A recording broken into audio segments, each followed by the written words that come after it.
আসসালামু আলাইকুম। গরম গরম ভাতের সাথে ভর্তা খেতে আমরা কম বেশি সবাই পছন্দ করে থাকি। আজ আমি একটি ভর্তার রেসিপিটাই শেয়ার করব, সেটা হলো ধনিয়া পাতা ভর্তা। আমি আমার নিজের মতো করেই তৈরি করেছি। তাহলে চলুন প্রসেসটা দেখে নিই।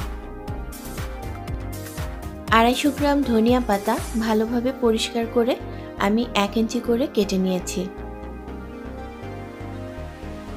এবার প্যানটা গরম হলে আমি 1 চা চামচ কালো জিরা দিয়ে দিব। কালো জিরা খুব সহজেই পুড়ে যায়, এজন্য গরম হয়ে গেলে এটাকে আমি নামিয়ে নিচ্ছি। এবার দিয়ে দিব রসুন কোয়া এবং 6-7টা কাঁচামরিচ।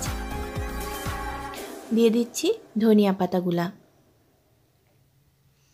ধনিয়া পাতার মধ্যে অনেক ঘাস টাসও থাকে, এগুলো অবশ্যই বেছে নেবেন। এবার দিয়ে দিব স্বাদ মতো লবণ। এটা একটু নরম করে নিতে হবে। আমি একটু নেড়ে দিচ্ছি।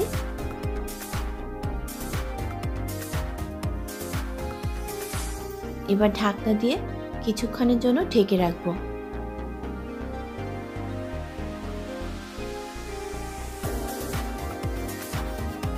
দু মিনিট পরেই দেখা যাবে যে ধনিয়া পাতা দিয়ে পানি বের হচ্ছে। এই পানিটা আমার শুকিয়ে নিতে হবে। আরও একটু সেদ্ধ হতে হবে, এজন্য আমি আবার ঢেকে দিলাম।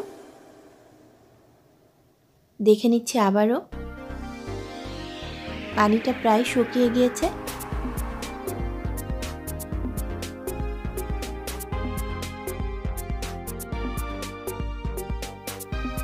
এই অবস্থায় আমি চুলা থেকে নামিয়ে নেব। ধনিয়া পাতা ভর্তা করার জন্য আমি পাটা ইউজ করেছি। গরম থাকা অবস্থায় পাটায় বেটে নেব।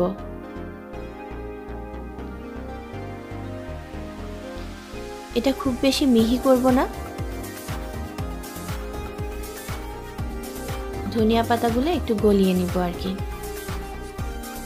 আমরা এখন বিভিন্ন পদ্ধতি ব্যবহার করে থাকি বাটার জন্য, বাট আমি শিলপাটাই এটা করে নিব। যার যেটা সহজ মনে হয় সে সেভাবে করে নেবেন। অনেকেই শিলপাটাটা ব্যবহার করতে চান না, একটু কষ্ট হয়ে যায় এই জন্য।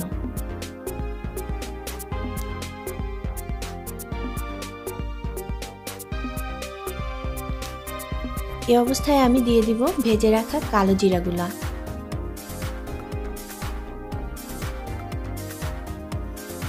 কালো জিরা এবং ধনিয়া পাতা একই সাথে বেটে নিচ্ছি। আমার একবার পুরাটা বাটা হয়ে গিয়েছে, আর আমি আর একবার বাটবো সবটুকু।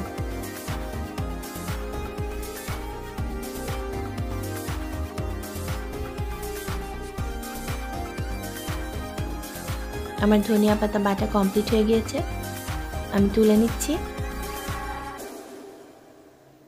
এখন আমি যেটা করব, প্যানটা গরম হলে আমি 1 টেবিল চামচ সরিষার তেল দিয়ে দিচ্ছি। তেলটা একটু গরম করে নিব। তেল থেকে ধোঁয়া উঠলে আমি এখন দিয়ে দিচ্ছি বাটা ধনিয়া পাতা।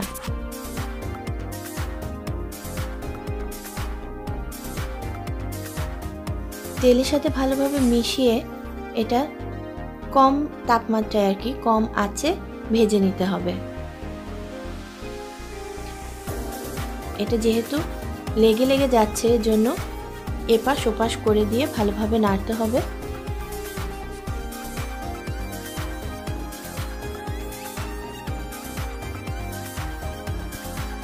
এভাবেই আমি সরিষার তেল দিয়ে ধনিয়া পাতাটা ভেজে নিব। তৈরি হয়ে গেছে আমার ধনিয়া পাতা ভর্তা। রেসিপিটা তৈরি করা খুব একটা কঠিন কাজ নয়, খুব সহজেই এটি তৈরি করে নেওয়া যায়। ভালো লাগলে অবশ্যই বাসায় তৈরি করবেন। সাথে থাকার জন্য অবশ্যই চ্যানেলটিকে সাবস্ক্রাইব করবেন, শেয়ার করবেন ফ্রেন্ডস অ্যান্ড ফ্যামিলির সাথে।